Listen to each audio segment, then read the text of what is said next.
He told me to trust him, and for a long time, I did. I built my peace around his reassurances, the soft voice, the patient explanations, the gentle insistence that I was overthinking. But one night, his phone lit up on the counter, and a single notification cracked everything open. He'd meant to send her a screenshot.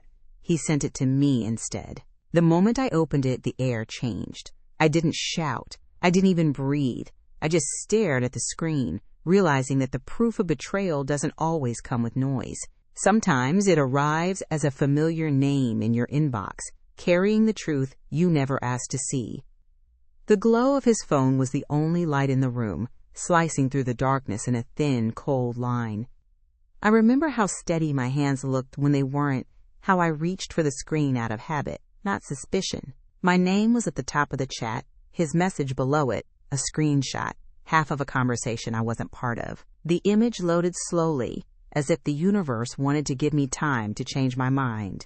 But when it appeared, her name, their words, it felt like the ground shifted beneath the silence. It was nothing explicit, nothing cinematic, just intimacy in the wrong place, a string of messages, small jokes, late-night replies that carried the kind of warmth people save for someone they shouldn't be texting. His last line in that screenshot hit like a pulse through glass. "She's starting to suspect, but I'll handle it."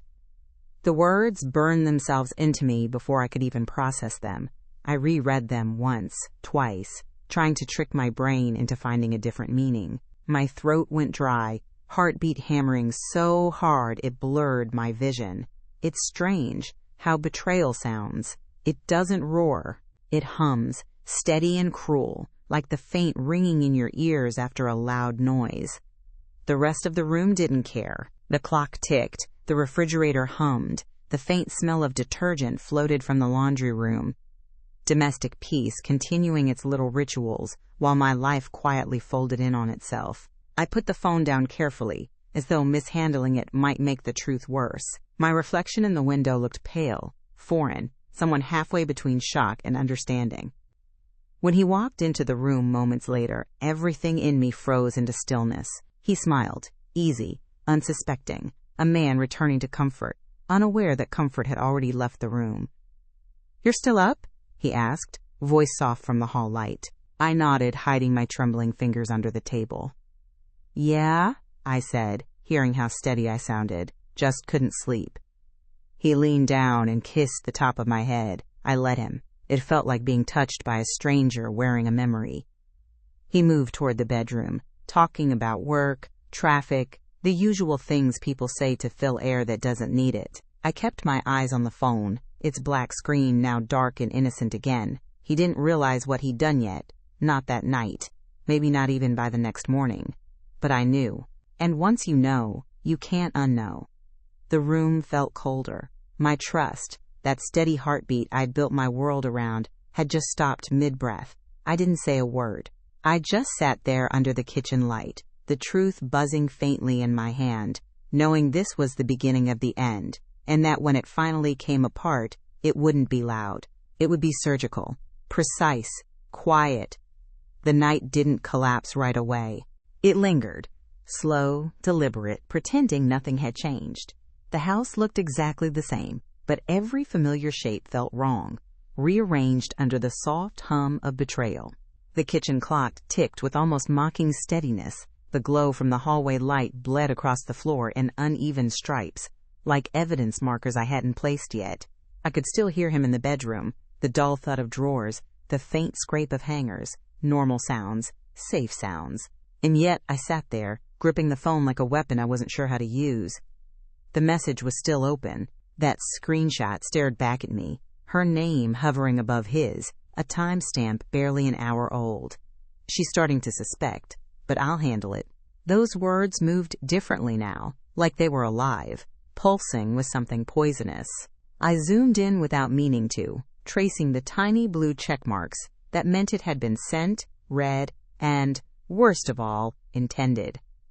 It's strange how your body reacts to knowing. My heart didn't race, it retreated. My breath came shallow, cold. The room tilted slightly, and I felt the texture of the countertop under my palm, smooth, solid, grounding me in a world that suddenly made no sense. I wanted to throw the phone, to scream, to do anything loud enough to break through the numbness. But I didn't. I just sat there, breathing too quietly, trying to understand when love had turned into a strategy. From the hallway, his voice drifted in. "You coming to bed?" He sounded warm, casual, the same voice that used to make me feel safe. I forced a small smile that he couldn't see. "In a minute," I replied. My mouth moved on autopilot, shaping words my heart didn't believe. The phone buzzed again. Another message. From her this time. My pulse jerked like a wire pulled too tight. I didn't open it, just stared at the screen until the preview faded. The temptation to see more warred with the terror of confirming what I already knew. Denial, I realized, is a kind of mercy. It buys you a few extra minutes of pretending your life isn't on fire. He called out again, voice muffled, almost playful. "Don't stay up too late. You'll hate yourself in the morning." Too late for that, I thought. The shower started a few minutes later, its steady hiss echoing through the walls. That sound, water on tile, used to mean comfort. Now it felt like concealment, a curtain drawn between truth and performance. I sat on the edge of the kitchen chair, watching steam curl along the hallway ceiling, rising like ghosts. When the water stopped, I slipped the phone into my pocket. I didn't need to see more tonight. I didn't need to confront him yet. I needed to think, quietly, clearly, because something inside me had shifted, and I knew whatever happened next couldn't be undone. In the bathroom mirror, I caught a glimpse of myself, barefaced, tired, eyes too sharp to belong to the same woman who used to wait up for his texts. I touched the edge of the counter, grounding myself again, and whispered, "Not tonight."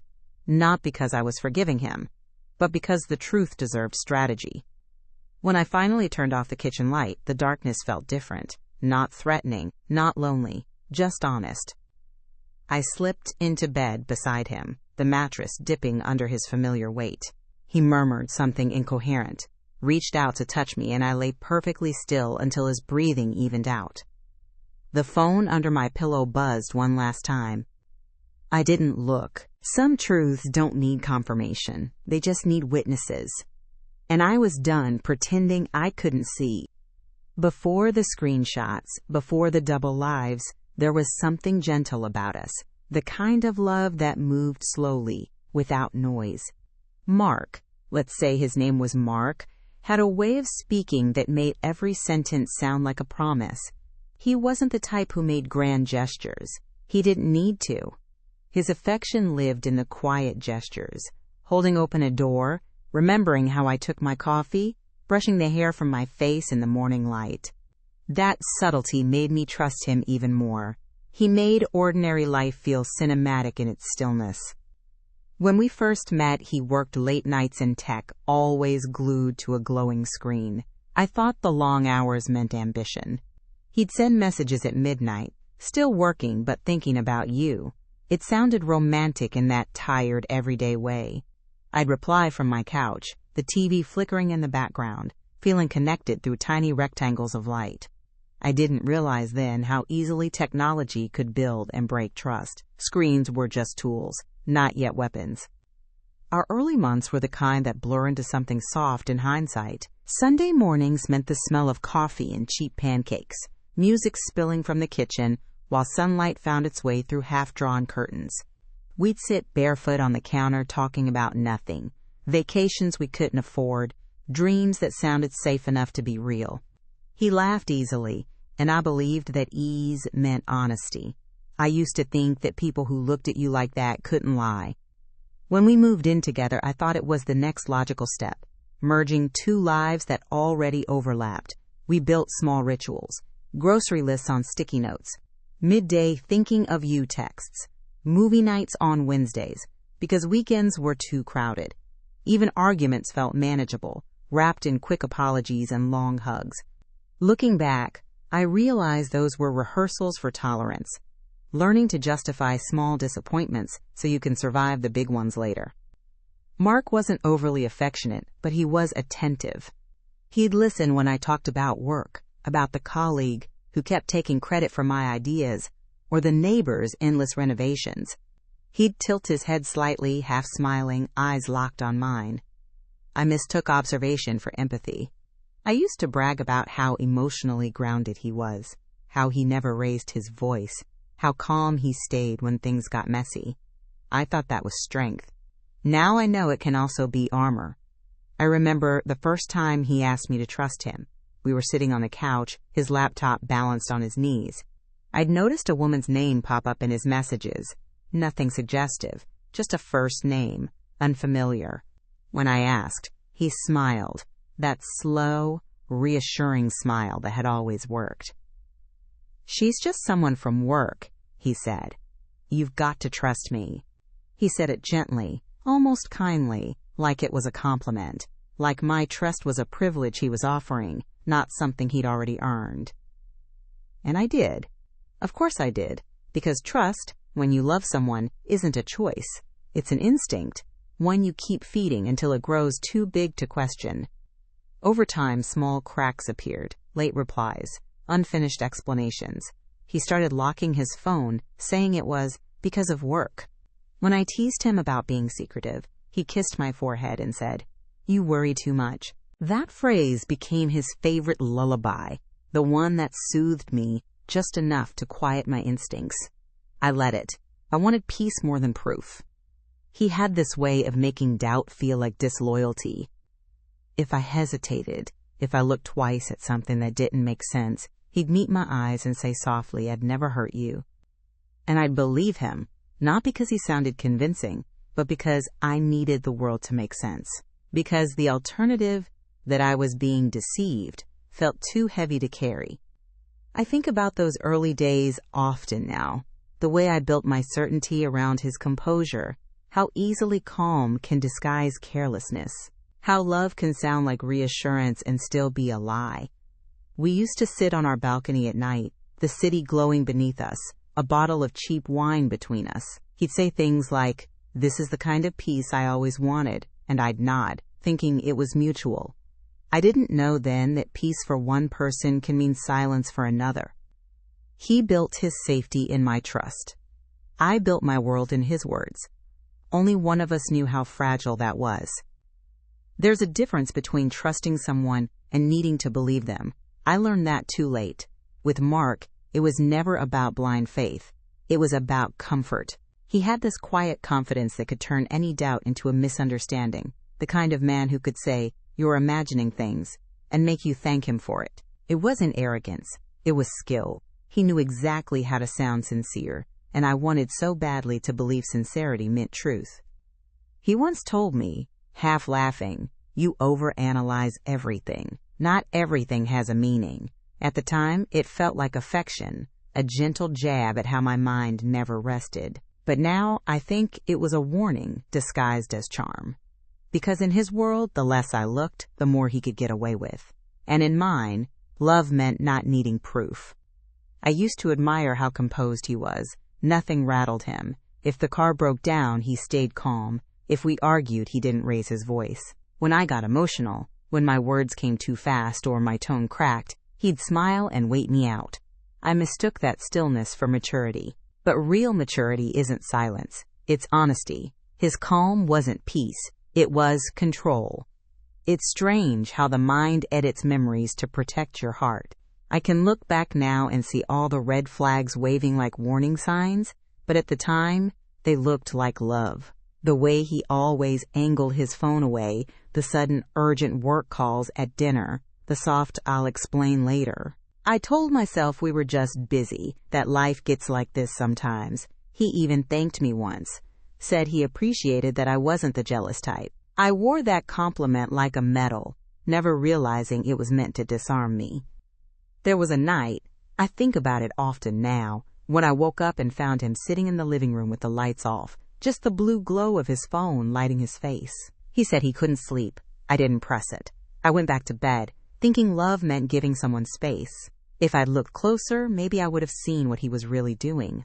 But I didn't. I wanted to be the woman who trusted, not the woman who snooped. He had a way of making guilt feel like devotion. Every time I asked a question, I'd end up apologizing by the end of it. "You know me," he'd say, voice soft, hand on my shoulder.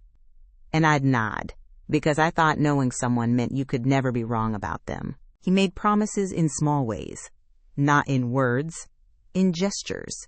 Bringing me tea when I was working late, remembering to buy my favorite granola bars, texting, made it home safe. Tiny assurances that built the illusion of safety.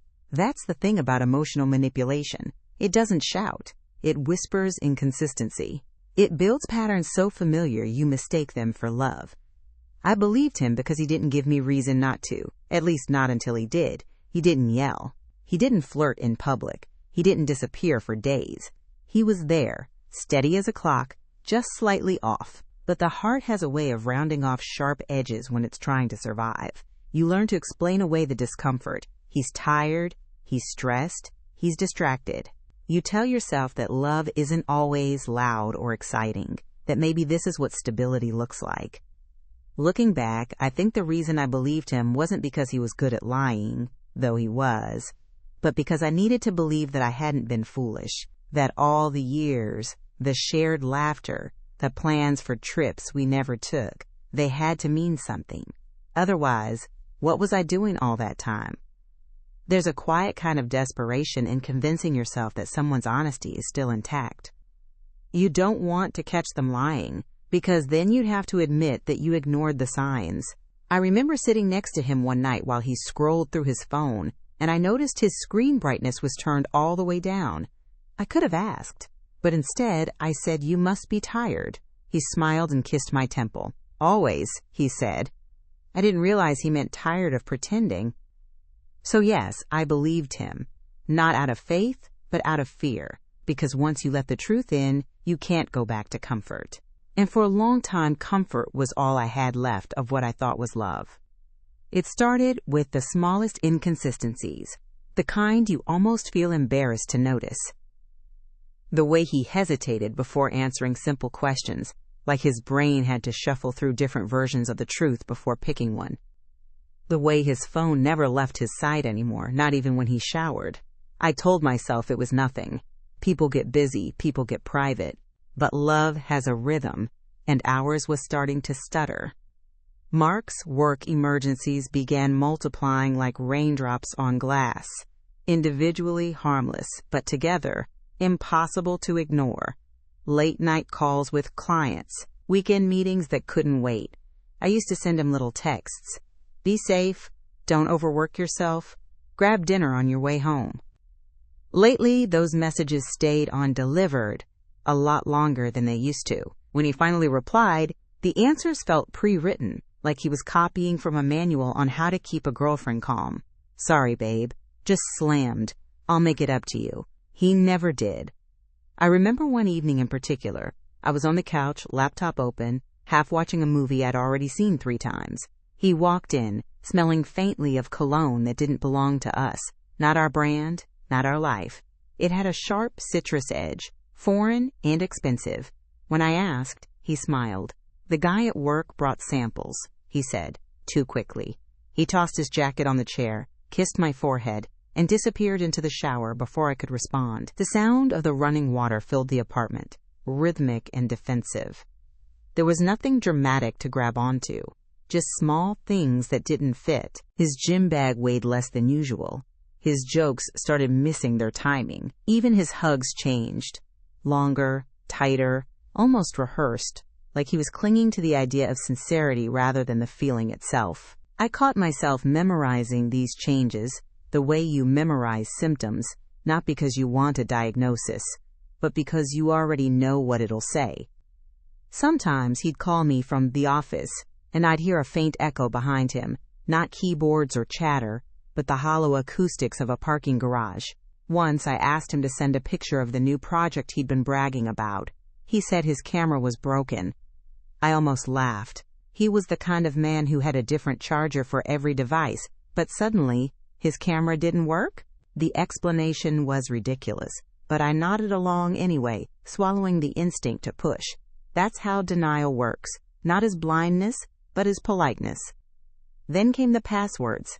We'd always known each other's not out of control, just practicality, bills, shared subscriptions, small logistics of daily life. One night, I noticed his phone was locked with Face ID now. He'd never used it before. I asked why, and he shrugged. "Security?" he said. "IT told us to." My stomach sank. There was no IT department. He was freelance. But I didn't argue. I just stared at him for a second too long, and he smiled, that calm, gentle smile, the one that had always disarmed me. After that, I began noticing patterns. Every Thursday he stayed late. Every Saturday he left the house around 6 p.m. and returned just before midnight, smelling faintly of soap, but not our soap. He said he was helping a coworker with a personal project. I wanted to believe him. But even lies have texture, and this one was too smooth, like glass polished over time. The worst part wasn't the suspicion. It was the silence that came with it. I stopped bringing up small things, the cologne, the delays, the late replies, because I already knew how the conversation would go. He'd sigh, tilt his head slightly, and say, "You have to trust me." Always that phrase, recycled like a lullaby. And I would nod, because arguing with a liar who never raises his voice feels like shadowboxing. You're exhausted before the fight even begins. I started keeping a small notebook in the drawer beside my bed, not because I planned to confront him, not yet, but because I needed to see the pattern written out. Dates, times, notes, the way his stories overlapped but never aligned. It wasn't paranoia anymore. It was data. I just didn't know what I was collecting proof for. Some nights, I lay beside him while he scrolled on his phone, the light from the screen reflecting in his eyes. I could hear the faint clicks of him typing, pausing, deleting. His lips twitched just slightly, the ghost of a smile. And in that moment I realized the thing that scared me most wasn't losing him. It was knowing he was already gone, sitting inches away, smiling at someone else, through the same hands that once held me steady. The distance between us didn't show up in arguments or silence. It showed up in the pauses between his sentences, the polite tone he used when saying goodnight, the way his phone now faced down when it used to face up. I told myself that love requires patience, but patience without truth is just waiting to be lied to again. And still, I stayed, because sometimes heartbreak feels safer when it's theoretical, because the evidence you collect is easier to bear than the explosion of proof. Until one night, the proof found me first, in a screenshot that was never meant to arrive. It happened on a Thursday night, the kind that feels too quiet for anything important to happen. I'd just finished washing the dishes, the sink still warm, water dripping from my hands as I dried them on a towel. The apartment was dim, the kind of half-light that softens everything. Furniture, thoughts, suspicions. Mark was working late again, his laptop supposedly still glowing somewhere in his office across town. My phone was face down on the counter, silent. I remember the exact second it buzzed, one short vibration, a notification, his name. I almost didn't look. It was reflex, that instinct you develop when love has trained you to expect nothing dangerous. But the screen lit up, and there it was, a message from him. No words, just an image, a screenshot. For a second I thought maybe it was for me, a meme, a receipt, something mundane. Then I opened it. The picture took a moment to load, a blue bubble spinning as if time itself was stalling out of pity. And when it finally appeared, my stomach dropped so sharply I had to grip the counter to steady myself. It was a screenshot of our conversation, mine and his, but cropped. My messages at the top, his replies beneath, followed by new text that wasn't mine. A continuation of the thread addressed to someone else. Her name sat at the top in bold. The last line was still visible. "Don't worry, she won't see it. She trusts me." I froze. The words were plain, almost casual, and yet I could feel them burning through my chest. I stared at that line until the edges of the screen blurred. I could see my own last message sitting there above it. "Love you. Drive safe." I'd sent it barely an hour earlier. He must have copied our chat, pasted it, and kept going, switching audiences like it was nothing. He hadn't just betrayed me. He'd used my words as camouflage. The message app showed delivered. He hadn't realized yet. He had sent it to me by mistake.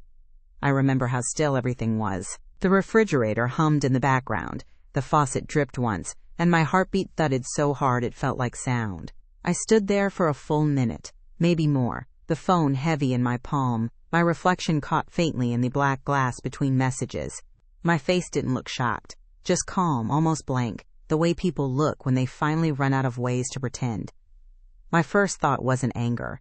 It was disbelief, not the cinematic kind, but the quiet, mechanical kind that forces your brain to double-check reality. I reread it 3 times, half expecting the words to rearrange themselves into something else. But no, they stayed. They were clear, merciless, final. And then my phone buzzed again. Another message, seconds later. Wait, wrong chat, ignore that. The panic in those few words was almost pathetic. I could picture him realizing, phone in hand, thumb frozen mid-air as the truth left his screen and landed on mine. I didn't respond. My fingers hovered over the keyboard for a moment, but I couldn't find a sentence that fit the moment. There's no template for discovering you've been living in someone's lie. Instead, I locked the phone and placed it face down on the counter, right beside the dish rag still damp from routine, from normalcy. I leaned back against the counter and listened, the clock ticking. The faint buzz of traffic outside, the air conditioner starting up with a low groan. Everything felt unchanged, but I knew nothing was the same. He texted again. I'll explain when I get home. Explain what? The logistics of betrayal? The accident of honesty? I stared at those words until they dimmed on their own. The room had gone completely still except for the sound of my own breathing. Shallow, unsteady, too loud in the silence. For the first time, I realized that trust isn't something you lose all at once. It unravels thread by thread until one day you're holding the last piece, and it finally snaps. When he walked through the door an hour later, he had that same practiced calm, but his eyes gave him away. They darted toward the counter, searching for the phone. He saw it there, untouched, glowing faintly with the evidence of what he'd done. I didn't move. I didn't speak. He opened his mouth, hesitated, and for the first time since I'd met him, he looked afraid. That was the moment I knew. The truth doesn't destroy you. The lies do, slowly, methodically, until the truth finally arrives and finishes the job. And I wasn't planning to save him from it. He lingered in the doorway longer than usual, keys still in hand, as if the metal weight might anchor him to the version of reality he wanted to stay in. The soft click of the door shutting sounded like punctuation, the end of whatever story he thought he was writing. His eyes darted between me and the phone on the counter, that small rectangle of truth glowing faintly under the kitchen light. For a moment, neither of us moved. The refrigerator hummed. A car passed outside. Somewhere, a clock ticked louder than it should have. He tried first. It's not what you think. That's what they always say, isn't it? As if denial can rewrite the evidence, glowing inches away. His voice was too even, too careful. The kind of tone people use when they're talking to a witness, not a partner. I didn't answer. I leaned against the counter, arms folded, not to look strong, but because if I didn't, my hands would shake. He took a step closer, testing the air. Emily, he said softly, my name like a peace offering. It was a stupid mistake. I meant to send that to someone else. It's not. I cut him off before the next lie could form. To her, you mean? His mouth opened, but no sound came. Just that quick flicker in his eyes. Recognition. Fear. Calculation. He lowered his voice again, like volume could make the words more believable. It's not serious, he said. You're blowing it out of proportion. A laugh escaped me before I could stop it. Short, hollow, humorless. It sounded foreign in the quiet. You accidentally sent your girlfriend a message meant for the woman you're cheating with, I said evenly. Forgive me if I'm not calm enough to appreciate the nuance. He rubbed the back of his neck, pacing once across the kitchen. It was just texting. It didn't mean anything. His phrasing was clinical, rehearsed. It made me think of the way he used to talk in meetings when he wanted to sound reasonable. You've been distant lately, he added, quieter now. I didn't know how to talk to you. There it was, the shift, the subtle pivot from confession to justification. He was already repackaging the betrayal as miscommunication, rewriting the script so he could keep playing the good guy. I pushed the phone toward him across the counter. It slid easily, the screen lighting up again with the screenshot he'd sent me. "Read it," I said. My voice didn't shake, but my pulse thundered in my ears. "I want you to hear what it sounds like when you talk about me as a problem you're going to handle." He didn't touch it. His jaw tightened. "You're taking this out of context." That sentence, small, cowardly, was the one that broke me. Not the cheating, not the lying, the dismissal. The way he reduced my pain to misinterpretation. Something in me snapped cleanly, not violently, just with quiet finality. "I trusted you," I said, and the words came out softer than I expected. "Not because you deserved it, because I thought love was supposed to mean belief, and you used that against me." He stepped closer, hands raised slightly, a performance of remorse. "Please, just let me explain." "Explain what?" I interrupted. "How you copied our messages so you could reuse my words. How you turned my trust into a cover story." He stared at me then, really stared. There was something wild behind his composure now, the realization that he couldn't manage me anymore. That his calm no longer worked here. "You're making this bigger than it is," he said, voice cracking slightly. "No," I replied. "You made it smaller than it should have been." The air between us thickened. He tried again, reaching toward me, but I stepped back. "Don't," I said sharply. "Don't touch me. Don't lie. Don't soften it." My voice was steady, colder than I'd ever heard it. "You don't get to handle this." He dropped his hand. The silence after that felt like a vacuum, deep, consuming. Even the refrigerator stopped humming. Or maybe I just couldn't hear it anymore. He looked down, then at the floor, then, finally back at me. "I messed up," he said, barely audible. "Yeah," I whispered. "You did." And that was it. No yelling, no melodrama.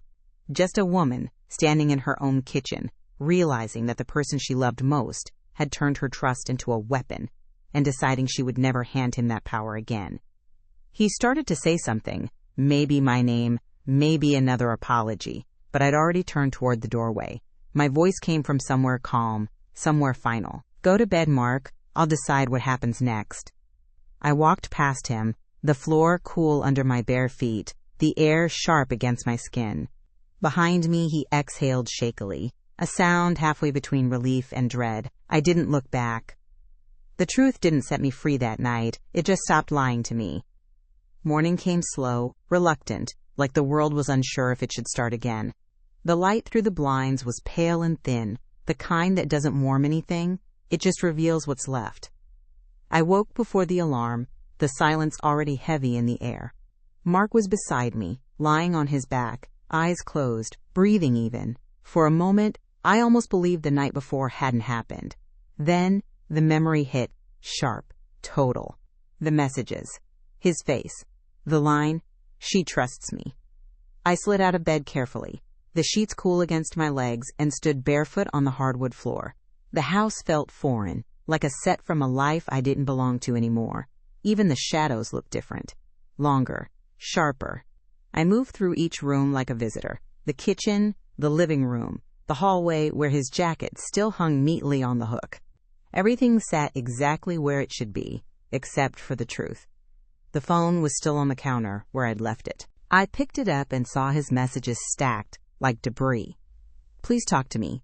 It's not what it looks like. Can we just move past this?" Each one time-stamped, each one sent while I'd been lying awake beside him, eyes open, pretending to sleep. I didn't reply. I just scrolled slowly, letting the repetition of his desperation sink in. It wasn't remorse, it was panic. He wasn't sorry for what he did. He was sorry I'd seen it. The coffee machine gurgled when I turned it on, the sound loud in the stillness. I watched the dark liquid fill the pot, steam rising in thin threads, twisting in the sunlight. My reflection in the window looked pale but steady. It struck me that this quiet domestic scene was the same view I'd looked at 100 times before. Except now I was seeing it from the outside, no longer part of the lie that lived here. He came into the kitchen minutes later barefoot, shoulders hunched like someone walking into a courtroom. His voice was soft, cautious. "You didn't sleep," he said. I didn't look at him. "Neither did you." He sighed, rubbing his hands together, searching for words. "I don't know what to say." "That's a first," I murmured, pouring coffee into 2 mugs. The sarcasm came out too easily, lighter than it should have. I placed 1 cup in front of him, out of habit more than kindness. He looked at it but didn't touch it. "Emily, please," he began, stepping closer. "It wasn't serious. It was just talking. I didn't mean to." "Stop," I said quietly. My voice cut through his sentence like glass breaking underfoot. "You don't need to rehearse this. You already did that part last night." He froze. For a moment, I almost pitied him, the way he stood there, trying to find the right angle of remorse. But pity is just compassion that's run out of patience, and I was done being patient. He sat down across from me, elbows on his knees, head in his hands. "I made a mistake," he said. The words sounded like a reflex. I tilted my head, studying him. "A mistake," I repeated. "You call months of lying a mistake? Sending the proof to me by accident. That was your mistake. Everything else was a choice." The clock on the wall ticked softly between us. He lifted his head slowly, eyes bloodshot, voice breaking. "Can we fix this?"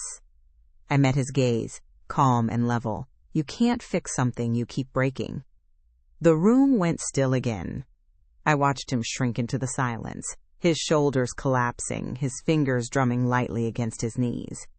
That small, nervous rhythm he thought I didn't know meant fear. He looked smaller in the daylight, stripped of the control he'd always carried like armor. "I'll pack some things," I said finally, pushing my chair back. "You should stay somewhere else for a few days." He looked up sharply. "So that's it? You're just throwing this away?"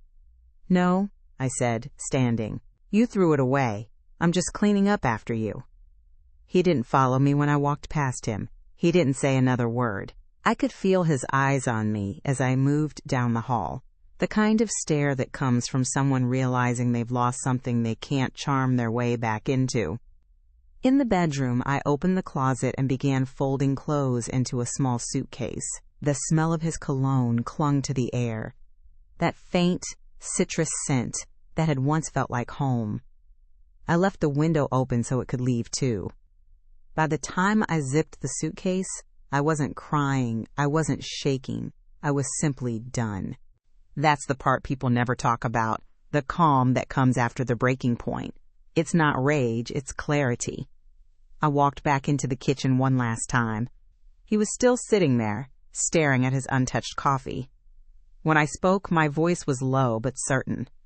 "I'll be gone for a while. Don't call me. Don't text. Let's both sit with what we've done." He nodded weakly, eyes glossy. "I didn't mean to hurt you," he whispered. I paused at the doorway. "You didn't mean for me to find out. That's not the same thing." And then I left. The door closed behind me, the morning air cold on my face, the street already bright and indifferent. I took a deep breath that hurt going in and felt lighter coming out. For the first time in months, there was no need to check my phone. The fallout wasn't loud. It was measured, clean. And in that quiet collapse, I felt the faintest flicker of peace, the kind that comes when you finally stop waiting for someone else to tell you the truth. The first few hours after I left were a blur of noise and stillness. The city moved around me, as if nothing had happened.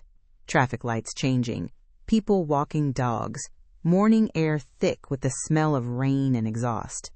I carried a suitcase that felt heavier than it should have been, though most of its weight was just fabric and memory.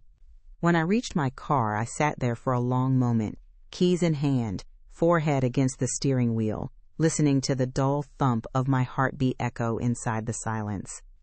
I drove without direction, just enough distance to feel space between me and the apartment.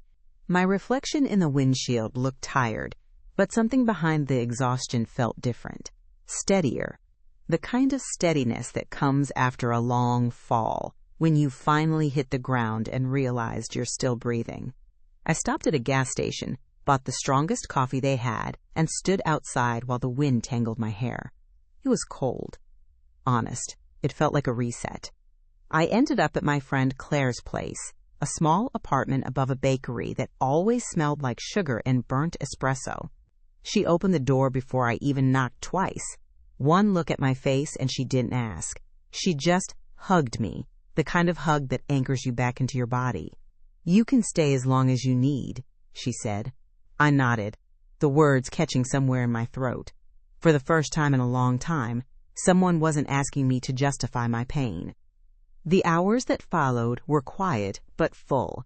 Tea steaming in mismatched mugs, soft rain against the windows, the faint hum of the city below. I pulled out my phone eventually, more out of habit than need.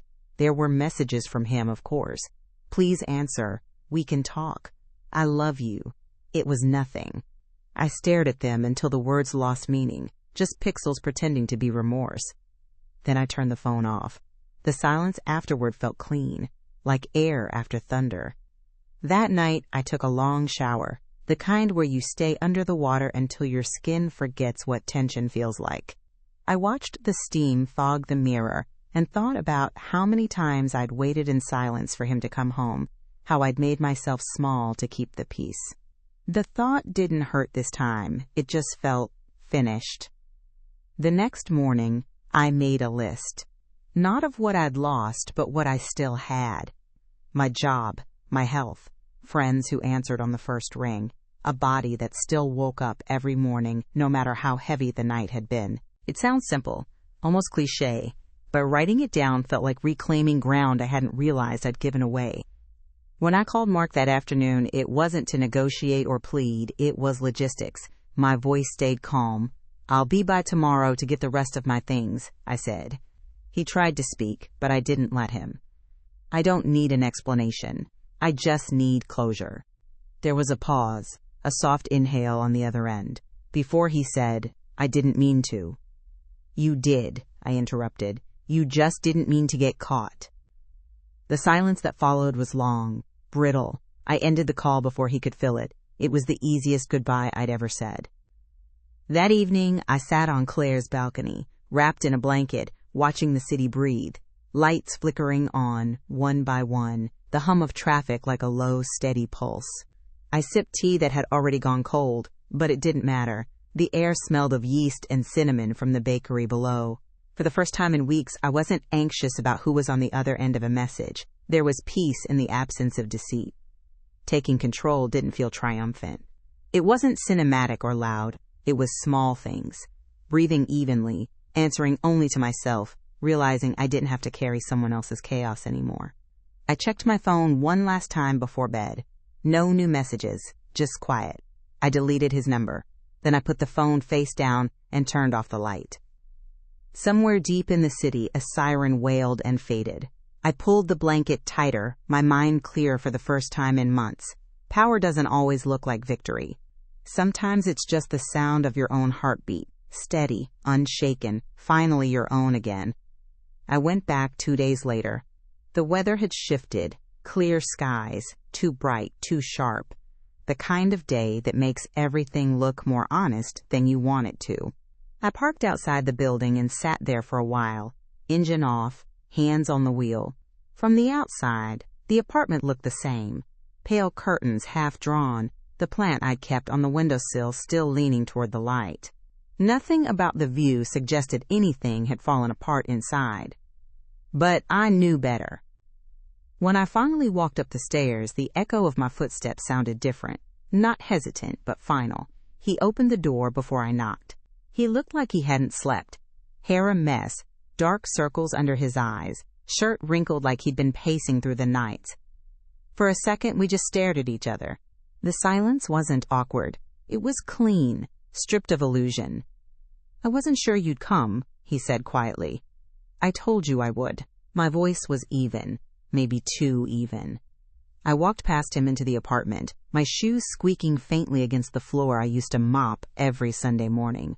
The air inside smelled faintly of stale coffee and regret, bitter and familiar. My suitcase was still by the wall where I'd left it. I started packing the rest of my things. Books, a few sweaters, my favorite mug.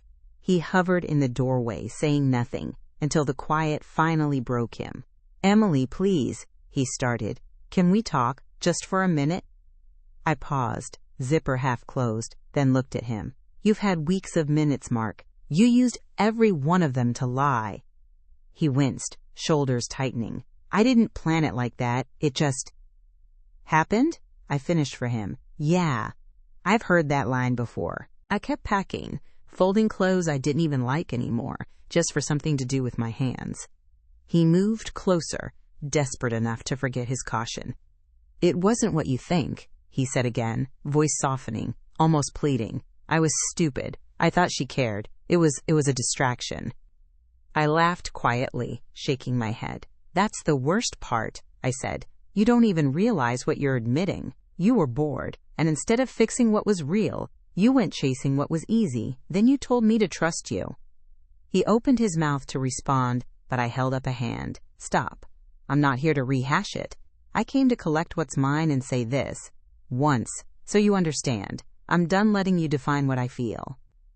He looked lost, and for a moment I almost pitied him. But pity is a soft poison, and I wasn't drinking it anymore.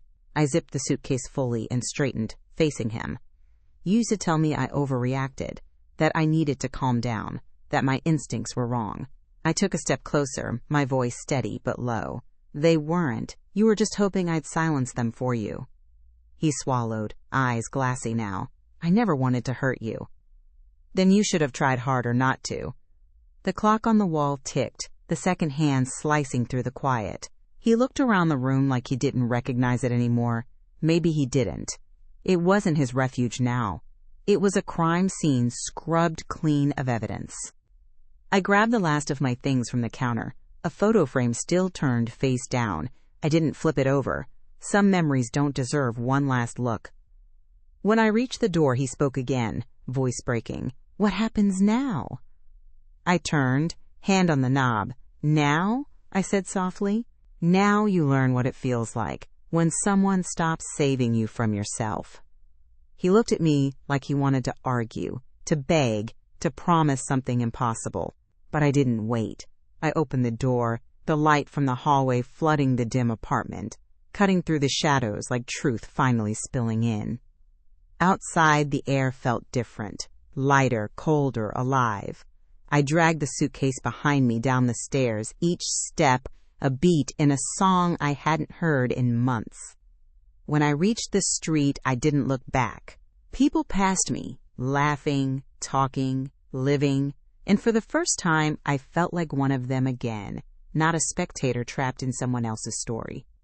I put the suitcase in the trunk, shut it with a soft click, and stood there for a second, the sun warm on my face. I realized I didn't hate him. I didn't even miss him. What I felt was relief, the quiet kind that comes when a storm finally stops pretending it's weather and reveals itself for what it is, destruction.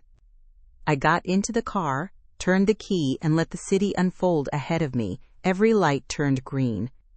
The days that followed felt unfamiliar, quiet but sharp, like stepping into new air after being underwater too long. I stayed at Claire's a little while longer, sleeping on her pull-out couch that squeaked every time I turned over. It wasn't comfortable, but it was honest.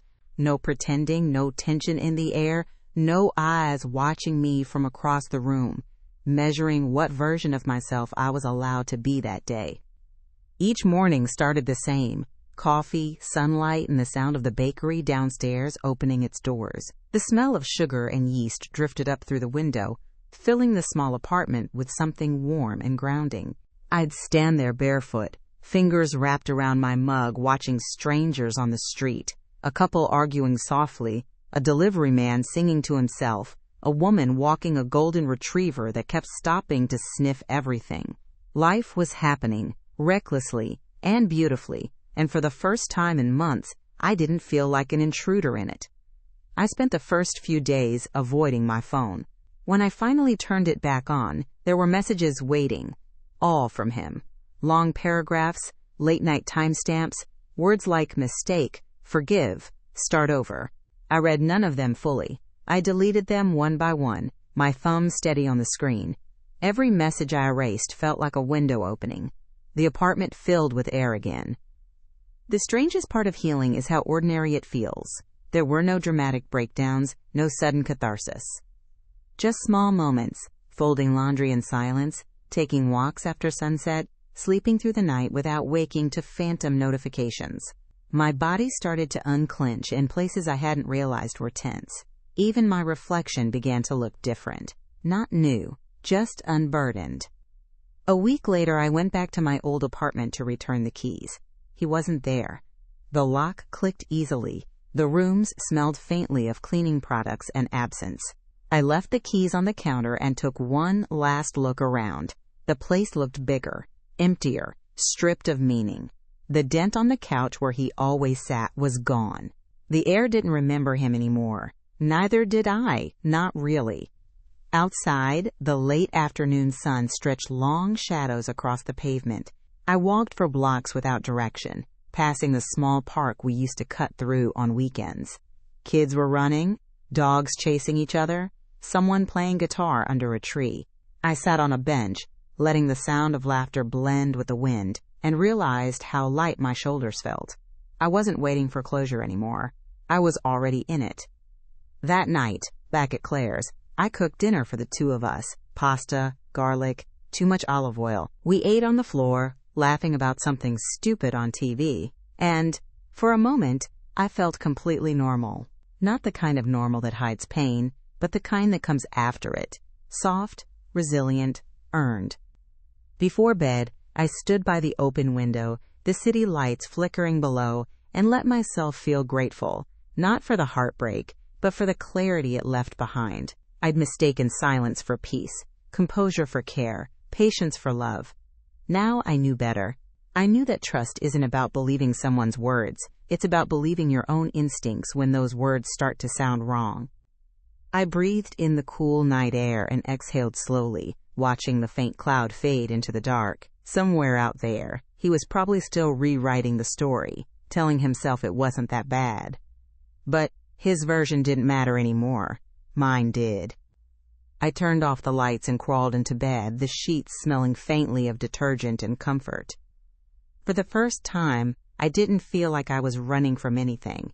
Not from the memories, not from the loneliness, not even from the truth. I was simply still, whole.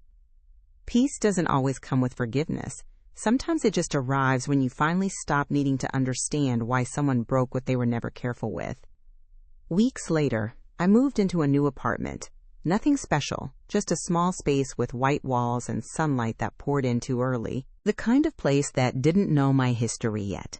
I bought cheap curtains, mismatched plates, and a thrifted armchair that leaned slightly to one side. It wasn't perfect, but it was mine. Every item inside it felt like a quiet declaration. I stayed. I'm still here. The first night there, I sat on the floor with a takeout box and a single glass of wine. The air smelled faintly of paint and possibility. Outside, the city hummed its usual rhythm. Car horns, laughter, the distant wail of sirens. I didn't feel lonely. I felt present. There's a kind of peace that comes only after you've been emptied out, when you realize survival isn't a cinematic moment. It's a series of small, ordinary choices. Answering your own messages, watering the plants, sleeping through the night without flinching at phantom vibrations. Mark texted once more. Just one line. I miss you. I read it, blinked, and set the phone down without replying. Not out of anger, just disinterest. His words carried no weight now, only proof of how light I'd finally become. For the first time, the silence after a message didn't ache. It rested. Days slipped into a rhythm that was mine alone. I started running again, early mornings before the streets filled. My breath came ragged at first, but eventually evened out. I liked the sound of my own heartbeat, steady, unshared. The wind in my hair, the sting of cold air in my lungs. They reminded me what control actually feels like. I wasn't waiting for anyone's apology anymore. I was living my own. I learned new rituals, making breakfast with music on, lighting candles at dusk, writing notes to myself on sticky paper, small affirmations I didn't believe at first but said anyway. You're not too much, you're just done being small. Each note stuck to the mirror became a promise to stop apologizing for trusting too deeply, for hoping too long, for leaving too late. Sometimes, on quiet nights, I'd catch myself thinking about that screenshot, how ordinary it looked, how something so simple could change everything. It used to make me angry, how fragile trust could be, how easy it was to break. Now, I see it differently. That accidental message was mercy. The truth arrived without my permission, but it arrived when I needed it most. Maybe the universe doesn't protect us from heartbreak. Maybe it just refuses to let us live in lies forever. People always ask how you know when it's over. They think there's a moment, a fight, a sentence, a slammed door. But the truth is quieter than that. You just stop hoping they'll understand. You stop translating their excuses into affection. You stop needing to be believed. That's when it's over. Not when they leave, but when you finally come back to yourself. Now, when I think of him, I don't see the betrayal anymore. I see the version of me who endured it. The woman who held her breath through silence, who found the courage to open her eyes and stay standing. She doesn't need revenge or forgiveness. She just needs peace. And she has it. I still keep that phone, the one with the message. Not as a reminder of him, but as a keepsake of the day I stopped confusing love with proof. The day I learned that trusting someone isn't the same as surrendering yourself to them. The day I realized that breaking doesn't mean you're broken. It means you've finally outgrown the cage. So if you've ever been there, sitting under the weight of a lie, scrolling through proof you never wanted, know this. The truth hurts, yes, but it also sets the floor under your feet again. You will breathe differently. You will laugh again. And one morning, you'll wake up and the pain will feel distant, like a dream you can finally walk away from. Has this ever happened to you? Share your story in the comments.